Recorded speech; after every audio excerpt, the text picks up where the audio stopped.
It's now years I have been doing this natural way of hatching. Yeah, just as you're seeing, and have been succeeding. You guys, you've been trying the same and you failing, or you've been disappointed by the same way of hatching as I'm doing here. Just there are things we have to consider if you want to succeed with this natural way of hatching your chickens. Yeah, just as you're seeing here, this is our turkey. It's on its eggs. Yeah. It's a brand new day. Welcome back to Mzee Chicks YouTube channel. Mzee Chicks is my name. Always here to see everyone is doing chickens. Of course, I'm the world best chicken dad. If you've been practicing this natural way of hatching, here are some of the things we have to consider if you to succeed with it. First and foremost, you're using these mother hens to hatch their own eggs. And the natural hatching, it's all about to those people who are doing chicken farming on a small scale.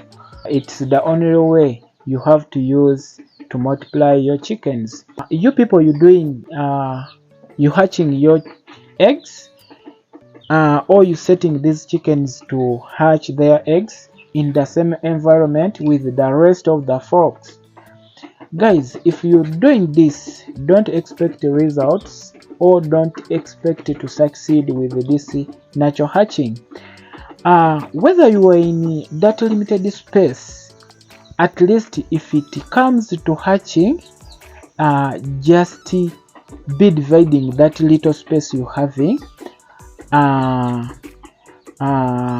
have that separate place, that safe place for these chickens to hatch their eggs. Let's take an example here on my small farm. Of course, I use this. I have these separate places where I always hatch my eggs, or where I always set these chickens to hatch their eggs, just like you seeing this one.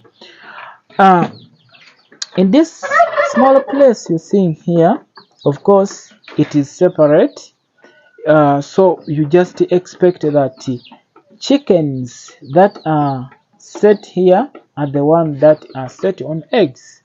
And it is very important, or it is easy for you to give that special care needed for these chickens to hatch. As you see here, it is an enclosure, so you going to set these chickens here, and then afterwards you have to provide with the you have to provide everything to them, just because they are in that separate place. Secondly, this will help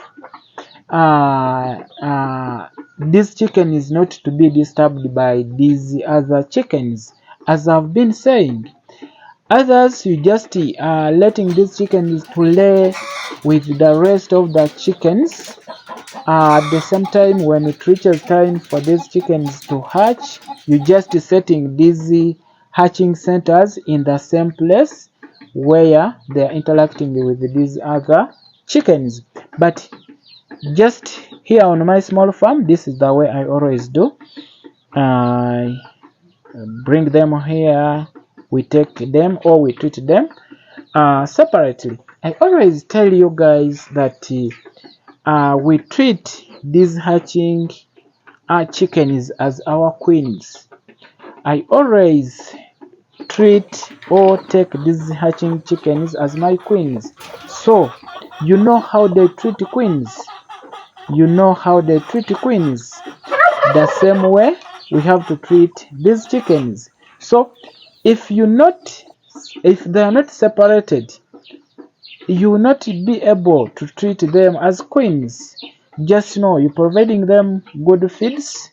These other chickens will be coming to disturb them. You'll be giving them eggs, you're setting them on eggs. These other chickens will keep on coming and disturb these chickens, and it brings a complaint to you guys that you setting your chickens on eggs. Again, these other chickens are coming and they disturb these chickens. You finding these chickens in one nest, you finding them 3, 4, they ending up breaking these eggs. That's the only reason why you still having that problem, just because you didn't get that separate place. Then on my bigger farm, of course, I got that separate place. I got that separate place, well organized, where I set these natural hatcheries, as we see just now. Yeah, these are not rabbit cages, but they are hatcheries where our chickens hatch their eggs naturally by themselves.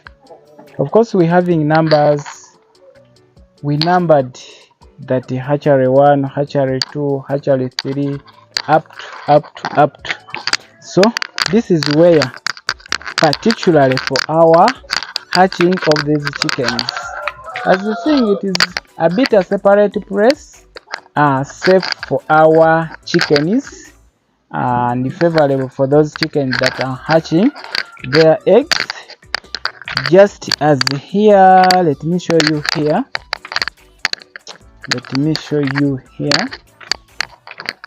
Yes, it has that section where it sits on its eggs. Then the front section, that's where we place water and the feeds. No moving outside. We just provide everything there. Every compartment or every section, it has one hen with all the necessities: water, feeds, and even the husks if it wants to bathe itself or to cool the bodies, just like that. Each section one hen. Yeah, guys, as you're seeing here, we having water and then here feeds. You see, water and feeds, and yeah, particularly this is the section we having many. And right at this place, this is where we practice what we call a synchronized hatching. We put quite a number of chickens here, and then we receive very many chicks right from this section: 200, 250, 300. Yeah, and we have also lumos just for this hatching one. We also have isolation room still in this section. This is where we isolate. But here right now we having a mother, guys. We having a mother there. We having a mother with one chick. It is there in the isolation center. You see, it has feeds, even water right there. And the good thing with this kind of hatching, of course, since the section is big enough, even if a hen hatches its chicks, we just bring just starter feeds within there. It can still stay there with its chicks, maybe up to 1 week. So that's the good thing with this kind of hatching eggs. So this is the system, guys. As you're seeing, this is the system. I think it is good and attractive. So if you're out there, you can try also this kind of hatching your own chicks, guys. It is good and it is fun always to hatch or to do this natural hatching.